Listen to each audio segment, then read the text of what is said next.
Hey friend, Graham Cochran here from RecordingRevolution.com. Cool interview for you today with one of my students, Matt Hylam, a guy who's now making a full-time living in music through royalty-free music. This is an awesome interview, jam-packed with his whole story of how he went from just being a musician, trying to get signed, that not working, to self-producing his music, to stumbling into royalty-free music as a potential side project, which then turned into a full-time income. In the interview, he breaks down exactly his strategy of how he gets customers, how he's been able to stand out in a crowded field, how he's leveraging YouTube to grow his business, and exactly what gear he's using to do a full-time living in music. You'll be surprised at how cheap this stuff is, or maybe you won't be surprised because, hey, it's the Recording Revolution. So it's an amazing interview, and before we jump into it, if you have ever thought about making a career in music, there's a lot of ways to do it. This interview is going to show you one of them, but one that I teach a lot of my students is just turning their home studio into a business through freelance work, starting to record or mix bands and get paid to do it. If you've ever wondered, like, what do you actually have to do to turn that into a business? What are my next few steps? I want to give you the first 4 steps. I've got a free guide. It's my 4-step cheat sheet to earn $500 to $1,000 a month on the side in your home studio. If you've ever thought about starting a career in music, this is a great tool to have. It's free. Just download it. Just go to audioincome.com. The link's right here and it's in the description. Check it out after the interview and implement it. I'm getting amazing results with my students. They're just adding this sort of income stream to what they're already doing. I think you have a lot of fun doing it. But for now, let's jump into the interview with my man, Matt Hylam. Hey friend, Graham here, RecordingRevolution.com, and I'm here with Matt Hylam, one of my students, and actually before one of my students, one of my clients actually mixed the song for Matt a long time ago, and I've been meaning to do this interview for a while. I was telling Matt before we went live here that he emailed me about a year, maybe 14 months ago, updating me on his success, updating me on the sort of the change in his musical journey and what it's led to. And what we're going to talk about today. I was totally blown away. I wanted to jump on an interview with him to get his story out, to encourage you, to motivate you, inspire you. And then all of 2018 happened that I never did. So Matt, thanks for your patience, man. Thanks for jumping on this call. Again, Matt is a musician, home studio owner, and now has moved into a very creative space in royalty-free music and has turned all of this into a full-time living. So Matt, first I want to say thanks for hanging out. Yeah, thanks for having me, man. And again, I want to have a helpful conversation to the Recording Revolution audience. But I guess when you meet someone on an airplane or you meet somebody and they ask you, what do you do for a living? What do you tell them these days? That was actually a hard answer for me to come to for a while. I didn't really know what I was doing. But I tell people now that I'm a music producer, and that covers most of the things that I do, aside from YouTube and things like that. But that covers enough ground for me to say, yeah, I'm a music producer. I produce commercial music. If I start saying royalty free, they're like, I don't understand what that is. So I just say, commercials, jingles, elevator music. That's awesome. Okay. Yeah. That's funny. When you start to talk to people and tell them what you do for a living, when you see their eyes glaze over, okay, don't say that ever again. Yeah, exactly. But you got into music. Like, tell me what you were originally trying to do, like your original dream for music. Not that it's dead, but like the version of it in your mind. Yeah. Well, I started playing guitar when I was 10, and I've wanted to do music professionally since then. And then as I got closer to college, I kind of thought better of it and got a degree in exercise science, thinking I was going to go into physical therapy. And then applied to grad school and didn't get in. So I tried to make the best of it in the meantime. So worked at gyms, tried to start a personal training company. That kind of just floundered around until about 2013, where I really wanted to revisit this whole music thing, take a dive into it, and try to make a career doing music. So I started posting covers. And I tried to, after a while of posting covers, I tried to put out my first EP. I tried to do a GoFundMe to raise enough money for me to go fly out to a studio somewhere and get it produced. And that failed because I didn't have a fan base. And so I was like, all right, I guess I got to produce this myself. So I started binge watching the Recording Revolution, like all of your videos. And I put out my first EP, which kind of opened the idea of producing for me. It was kind of like a hidden talent that I didn't really know I had. I was like making beats on my Mac computer all the time, but didn't really consider it as producing. I just thought I was messing around until I put out this EP, and I was like, huh, like I can actually do this. A few months later, my sister, who worked in video production at the time, was saying, she told me, we use like royalty-free music all the time in our video production. Maybe you should consider doing this as an avenue. And, it wasn't exactly my dream of, being a successful musician, but I was like, hey, like this is one of my talents that I can exploit and use to try to make income. That was 2014. And I started just uploading tracks to Audio Jungle, old things that I had. And I kind of glanced over the market and saw what was being sold and tried to mimic it. And it kind of took off from there. I got a couple sales here and there, and I was like, huh, this is like, this could be a substantial like side job that I could do while I'm pursuing my real music, is what I called it. So that's kind of how it all got started. And then it just kept growing and growing. So, so for people who don't know, Audio Jungle, it's a marketplace where you can sell stock music royalty. Correct. Yeah. Do they sell anything there, or is it just music? Well, Audio Jungle is like a sub branch of a bigger company called Envato, and they sell like website templates and video things. And yeah. That's awesome. So your sister, she got you into this. Yeah. She kind of noticed that I was kind of soul searching a bit. And she was like, why don't you consider spreading your wings a little bit and just try to do things that you're good at, but are not necessarily what you're going for. It's kind of like, exploiting my talents. That's awesome. Yeah. One thing I want to come back to that you said I thought was really interesting, but before then, when you started uploading music to Audio Jungle, when did you get like your first sale? When did you realize somebody actually downloaded one of your tracks, and like how much was it? Like how much are you getting off of like one? It was 2 months after I uploaded my first track. I got one sale in April, and it was for like, my share of it was $9. And to me, I was like, oh my gosh, I made money selling music. This is going to be it. I was ecstatic, but that kind of started the flame of like, what if I uploaded 100 of these? So, yeah. And so, yeah, when you got that first sale, I love how you described it that way, because I think when that happens for people and they make a couple bucks doing something new, they're, depending on the type of personality they have or the way they're viewing the world or maybe the headspace they're in, they have one or two reactions. One is what you described, which is, holy crap. Yeah. Why are you doing this? Right. And the amount of money, it's the fact that it worked. Right. So your mind goes to, what if I upload 100 of these? What? And you get ideas and visions. That's what happened with me when I sold my first course 5 years ago. I was like, oh my gosh. I was like 45. Yeah. Like, what if I had lots of these being sold? Right. Yep. But people go, all that work, 2 months and only $9. Right. What would you say to someone who's like, I'm only making $9 on this, like in terms of a mindset?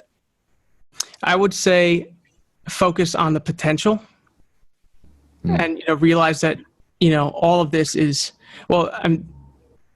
it's really just the idea of a marathon versus a sprint, like you're in it for the long haul.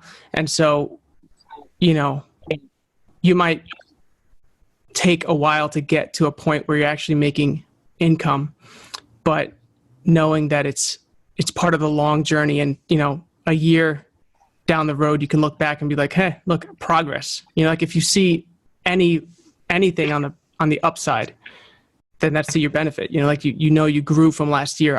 I frequently do that every year or so. I look back at my old tracks, or I look back at, my checks coming in from the year prior. I was like, I'm making more than I was last year. My songs sound better than they were last year. So that's progress. And that's how you gotta look at it. I love it. I love that. The marathon, not a sprint. I know people are looking for a quick buck. Yeah, and that's not going to work here. No, it doesn't work in a lot of industries. It definitely doesn't sustain. That's really cool. So the other thing you said that I think was genius, because it's the same applies to YouTubers, because when I'm teaching people how to use YouTube, or they have questions about YouTube, you said you got on Audio Jungle and you looked at what was selling. Mm-hmm. You just tried to mimic that in the early stages. Yeah. That's really, really smart. Yeah. Well, that's what, two things with the YouTube thing is that once I got putting songs on Audio Jungle consistently, the question was, how do I get people to know about my particular tracks? And so I was hoping that the algorithm on Audio Jungle would just throw me up on the search for a while, until I realized that, again, I could revisit my skill set and exploit that to the best capabilities. I loved making like garbage YouTube videos, like just like as a kid, just, making the funniest things with my friends or whatever. It was just a thing that I never thought I could use to my, like, in a career. So I started uploading videos with my background music in them, and then starting a YouTube channel promoting them. And so on YouTube is basically like Google. People will search things on YouTube as if it was Google. So people would search background music for videos, background music for vlogs, and my videos would show up, and then there'd be a link in the description. I get an affiliate commission from that, and then people are looking to my song and not the 400,000 songs on Audio Jungle. So it was another way to exploit my my talents, and saying like, I can start a YouTube channel promoting my stuff instead of relying on Audio Jungle's algorithm to hopefully push me around. Yeah. Dude, that's brilliant. I mean, that's what you're saying is so important when you're talking about how does business work for people. And if you're a musician, you're a business because you're a brand that needs promotion. It's always been that way. It's just the day you had a label that did it for you and you could just put it out, but now you got to do it yourself. But there's a couple things that are so important. And it sounded like it came naturally to you, but one is you can't just throw your thing up on the internet, wherever it is, and expect it to sell, whatever your thing is, music, in my case, products or courses, or in your case, the algorithm gods don't just show up and bless you. They do, but that doesn't really work. It's not a strategy, at least. Two, you did something about it, and you went where people are, YouTube, and you created what people are looking for, or at least you thought about what are people actually typing in and looking for. Because I was just on a conversation with a guy. He wanted to know for his students, what's the best way for a musician to use YouTube to get found? And I was like, well, think about the common way people do it that actually works. That's you do covers. Right. Yeah. Covers because no one's searching for your song on YouTube because exactly searching for famous songs. So you have to have at least some videos that are literally what people are looking for to be on the people's radar, which I just think is a brilliant way to look at it. Be where people are, be active, and then make what people are looking for so that you get found. Right. Yeah. And it's a matter of taking it into your own hands instead of, saying that I deserve the success. And so, people should find me, or like, it's worth being noticed. Like, no, it's like, you have to earn that. And how are you going to turn heads if you're not going where people are, like you said? Yeah. It's so simple. I've talked to some people and they say, well, I don't want to do covers. I'm like, well, covers aren't the only thing people are looking for on YouTube. So yeah, you don't have to just do covers, but it's also the same thing. Like in the 90s before YouTube, like what did bands do when they played at bars? Oh yeah, absolutely. They played covers. Yeah, exactly. Cares about their music. They want to have a good time at the bar. So man, you hit it, Matt. We can't be entitled. You don't deserve success. For everybody that's talented, but you have to give people what they want, and you have to do something to get noticed. The problem is, a lot of people. That's one of the things actually that you taught me. I kind of started with this sense of entitlement. I pirated software like nothing, and I was like, I can't afford this, but I deserve it. And so I started out with pirated software like way back. And then in the process of producing, I ran across your channel and looked up, how to mix. But then also you throw in these side things like don't be entitled. And I was like, yeah, maybe. So I went back and rebought all that software. And it's a whole philosophical shift. It's not just like when you buy the software, things will happen. It's when you change your mindset, then you start approaching everything differently. That's awesome. That's really, really cool. At least you're one of the nice people. When I talk about don't pirate software, I get some hate. Sure. Yeah. Yeah, I get called white and privileged a lot on that post specifically. Let's see. Okay, so I want to keep moving through. Like, what was you're uploading? You're being entrepreneurial. You're making a shift. You're uploading all kinds of royalty-free music. You're using YouTube to try to drive traffic. What were maybe some milestones or a milestone where you're like, okay, I know I can make money. I made the $9. When was it like, you're like, this is really something substantial for me? Was there like a moment or a certain dollar figure or a certain thing that happened where you got like a really clear vision of, I can do this for a living?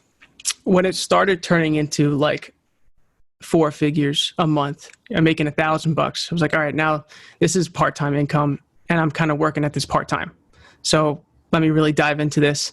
That was probably at the end of 2015. And so all of 2016 and 17, I really just like went full on. Like I'm going to get babysitting for the kids while my wife's working so I can put in at least 30 hours a week, just trying to do what I can and make this a career. It took, I think all of 2017, I spent studying a specific genre in royalty-free music. It's called corporate, like basic run-of-the-mill music, but it's really hard to make a good one. Like it sounds super simple when you listen to the different songs, but there's something about when you get it right that it just sells like fire. And so I spent a full year just like, I'm just going to do corporate. I'm going to study it. And again, it was a mentality of what's selling and not like, why aren't people buying my songs? It's like, no, I'm not selling the songs that people want to buy. And so at the end of 2017, I produced a corporate song after producing like 13 other ones. And that song took off. It made my YouTube channel blow up. It made my entire library blow up of like 60 songs at the time. That song ended up becoming the top selling item in the world for 2018. And it currently has like 6 million views on YouTube. The YouTube channel now has 275,000 subscribers, 3 million views monthly. It's going crazy because of that. But again, like I attribute that to a mental shift of knowing what sells, not in a sellout kind of way, of almost like a stance of humility of like, let me approach this in a way that's going to not be so conceited and, actually garner sales. Dude, that's phenomenal. That's so, gosh, there's so much here. One is your mindset of, okay, I'm making part-time income, but I'm working part-time. A lot of people would say when I'm making full-time income, then I'll go full-time. Right. Yeah. Did it the other way around. Like right. Income, I gotta go full-time. Yeah. There's always that point. I mean, this applies to more than just music where you got to make that leap. It's like you're at the point where it's like, all right, you're at the end of the cliff, but you're not really going to know what's on the other side until you jump. And so you do that. And if you wait for it to come to you, it's not going to happen.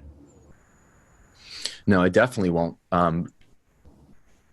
Nothing comes from inaction, but there's so much fear. I mean, I tried to start a business years ago, and because the income was really inconsistent, it was all freelance mixing.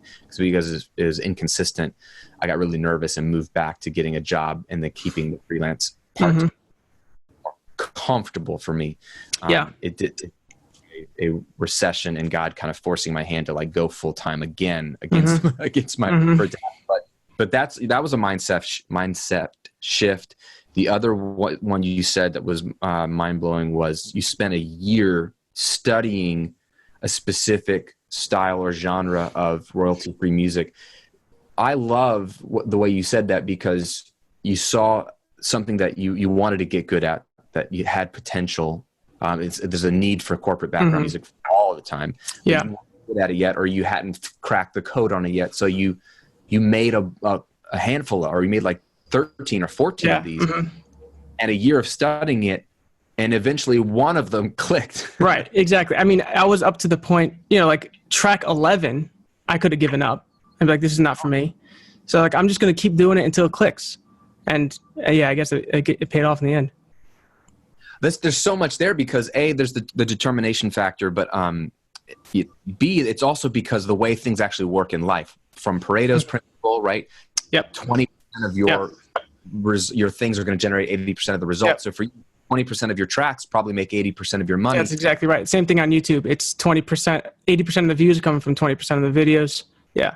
It's always lopsided. So until, you could make 10, it's not averaged out. So I think when people are like, well, dude, make 10 of these songs and they're all going to be good, they all might be good, but Pareto's principle tells us that just through the way things are in the world, one or two of them are actually going to make any difference in your life, whether it's or getting you an audience or making you money.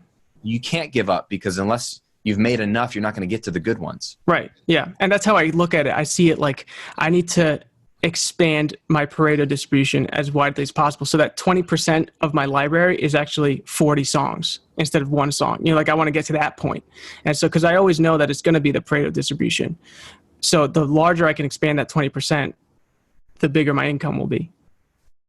See, that's genius. So I think people realize that like more hard work, that's good, but that's not really the full picture. It's because the more work you do and the longer you're in a game, the higher chance you have of that 20% revealing itself, larger that 20% will be. Right. That's where when people get frustrated, like I've put out all this content, or bands that have written all kinds of songs, and it's still their fourth or fifth album that one song becomes a hit. And it's like, dude, all my other songs, but eventually it's going to really be one. Yep. And it's not like I took this path knowing a clear destination from the start. It's always a zigzag approach. And again, when you look back and you say, I've walked a total of 10 miles, but I've only made 2 miles of distance because I've been walking like this, you've still made 2 miles of distance. And so that's something, and so like, again, it's knowing that you keep pushing, whether you're reorienting yourself from time to time to know, like you said, I have to step back and do different things because of the different times. As long as you're always refocusing and moving forward, and you start to garner the effects in the long run. What would you say to someone who's listening and they're like, okay, well, Matt, like what you're doing is selling out. Like you just figured out what music sells and it's not music you like, but you're just doing it anyway. Like if there's someone with that mindset, like how would you respond to that person? Personally, I love what I'm doing. Honestly, I get to make music for a living. So that's great. I'm in a studio that's outside my house. I have enough income to pay the studio rent. And so on the side, I'm working about maybe 30 hours a week on the commercial music stuff, and then another 15 or so on my own original music. And so I'm doing that on the side, trying to make that a thing and grow that. But in the meantime, I'm still doing music. So, maybe I'm selling out in terms of like I'm making elevator music, but I'd rather do that than anything else. Yeah, no, I don't think you're selling out at all. But when some people, it's usually if someone's watching this and if they're thinking that there's jealousy or insecurity or fear, what you've done is you, instead of working some other job that you don't like so that you can make music as a hobby, you've leveraged your skill in a unique way. So you can make a living from music, which is exactly what you're doing. But even Pareto's distribution will tell us that some of the work we do with our talent will pay the majority. Right. Right. Exactly. And knowing that, I think is very freeing. When you're like, well, if I could make a living with my skill and talent, wouldn't I want to do that? As long as it also allows me to live the life I want to live and do the things I want to do, come the way you thought. I certainly didn't think I'd be making YouTube videos and like that. Yeah. To make music, but it's a way to pay the bills. So, and it's unique. It's different. Yeah. That also, I mean, that speaks to just music in general. Like the idea of selling out it always baffles me, because the whole point of making music is to reach an audience and to, relay some truth of the universe in a 3-minute segment. And so if you're not getting that across clearly enough, then you need to do a better job of getting it clear. And so it's not a selling out of being like what sells, it's what do people resonate with. Yeah, exactly. That's where I think a lot of musicians are missing out on an opportunity. They have to view themselves as a business, in the sense that business isn't a bad thing, despite our culture working really hard to portray business and business owners as the enemy. Just look at any movie. CEO that's the bad guy in the movie. That's ridiculous. If there's no businesses, then none of you have a job. Because exactly. Business, if done well, actually business only works and is only good if the business owner and the company is delivering what people want. Right. And so you have to be a servant of people, basically, to be a successful business. You have to pay attention to what people want. So, what you want to do? I just want to do this. That's selfish. What do people want? Okay, so I have to pay attention, and then I have to actually refine that, continue to give them what they're saying they want, as opposed to what I want to give them, which I think is arrogant. You just learned how to listen to the marketplace and give them what they want, and you're rewarded. Correct. Yep. What would you say, you kind of touched on a little bit, like the way your week is broken up. Walk us through, like, on Monday through Friday, what does it look like for you? Monday through Wednesday, I am working about 7-8 hours on just commercial music. And then I take Thursday and Friday and write a bunch of original music and doing all that production side of things. It's about a 45-hour work week. That's awesome. And then when you're doing commercial, what's like your output goal? Like, how many songs are you trying to put together? Usually about 2 songs a month, and then a corresponding YouTube video and everything else that goes with it. That's awesome. Yeah. Do you find that, you're consistently putting out content? Has there been like an inflection point where, like, your work is about the same every week, but you're hitting a point where you're getting more sales? It kind of flows up and down. I mean, the seasons of the year. So like the end of the year during Christmas time, things peak up. April, May are busy seasons. So I see a pretty consistent up and down during those times, but I try to stay consistent throughout just to have content, because eventually, like, if you stop making music during the slow season, then you have a smaller catalog for November, December. So. Yeah, that makes sense. And then what, as far as YouTube goes, when you're putting out the videos, do you simply use that channel on the Morning Light Music side of things? Do you simply use that channel as lead acquisition, like finding new people and getting them to click over to Audio Jungle? Or is there much of an interaction or community there, or is it just not? There isn't too much of a community. I don't like show my face on there. And so they're not really there for the personality. So it's just strictly mostly customers coming to buy a song. Also, but I think 20% of the audience is actually just there to listen to the music. They have like playlists of my stuff and they'll listen to it while they're doing school or whatever. So that's kind of cool. That's awesome. Yeah. That's awesome. Because in a way you're giving this music out for free for them to stream. Yeah. Right. And then, that's another thing. If, I have happened to come across somebody that actually likes the song, like, this is actually a cool song. I was like, well, you can buy it on iTunes. It's on Spotify. And so, like, I think there's like 13 different streams of income from the royalty-free gig that, like, I'm seeing all these 1099s coming because it's tax season, but it's like, I'm just spreading my wings as far as possible. Like, it's on iTunes and Spotify. You can license it on Audio Jungle, or you can see it on YouTube. And so it's just everywhere. That's awesome. I mean, that's really smart. Again, you're leveraging your skill and talent to have multiple streams of income, like you said, about 13 different ones, and you're consistently putting out content. You didn't just like have a good year and say, this is awesome, I'm just going to let these stay in the catalog. Yeah, actually, I mean, a lot of people do that. when they hit a big one on Audio Jungle, they'll be like, wow, I'm done. I made it, and coast. But for me, I think the main motivator was that I have a family to raise. So I kind of need to make this a lifelong career, or else it's not going to work. Yeah, no, that's a huge part. And you said that once this thing got going, your wife was able to stay home from work. Yeah, she was. Kids, right? Yeah, she was a nurse for about 9 years, and then she quit her job back in 2018. Yeah, it's been a year now. That's awesome. Has she been loving it? Yeah, she has. Yeah, we just had our third kid, and so she's busy. There was a lot of conversations that happened during that time with her about, you know, my plan, and it wasn't. She understood that I was taking a humble approach to this and a career oriented. It wasn't this like, I want to be famous and I'm searching for the fame kind of thing. And it was like, I think I can make this into a career. And so she was supportive as much as she could be without fully understanding what was going on.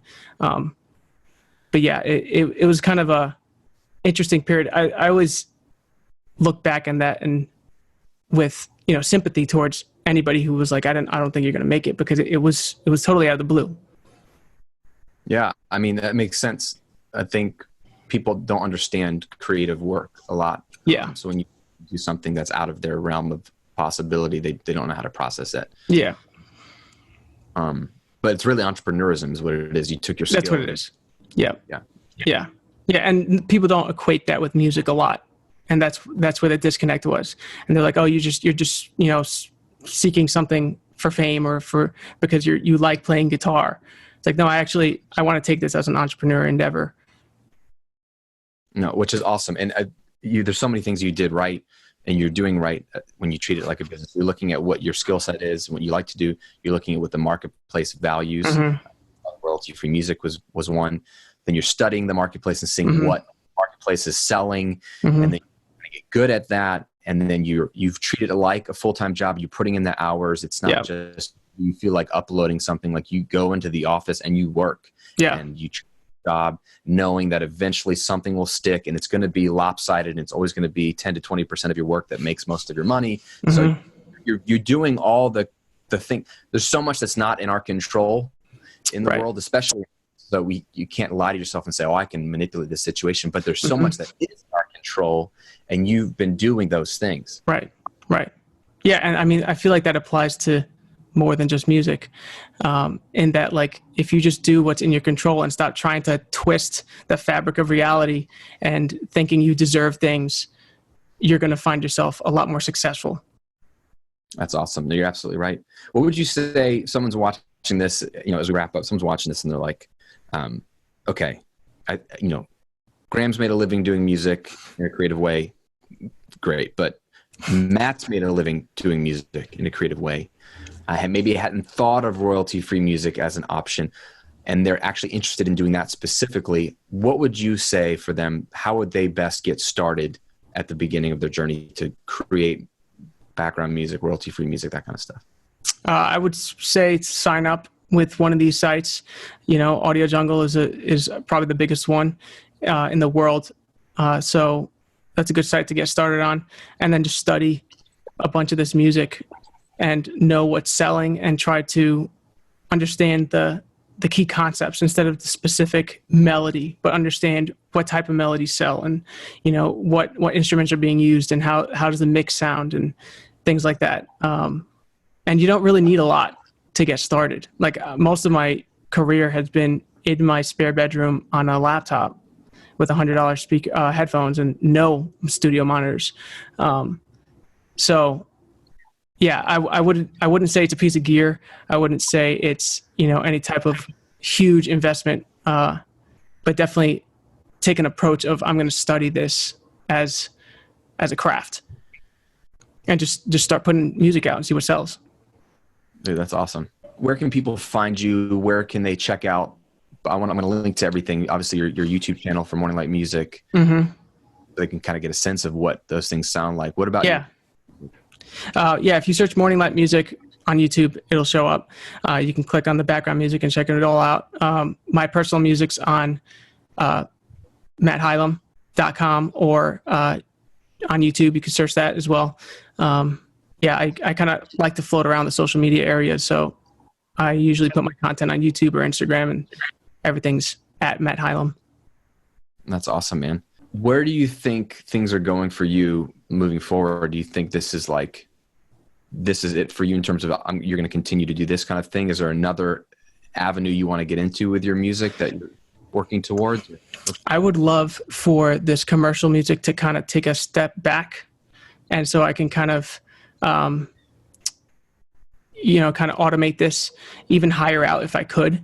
And then if my own music starts to take off, I've been in and out of conversations with some labels and higher up peoples. And so there's leads and there's a continuing growing of the fan base. So I hope that turns into something where that can be the actual main source of income, and then transfer that commercial stuff as a side project. But for sure, as a side project, that's like something that I've discovered that I want to keep in my life forever.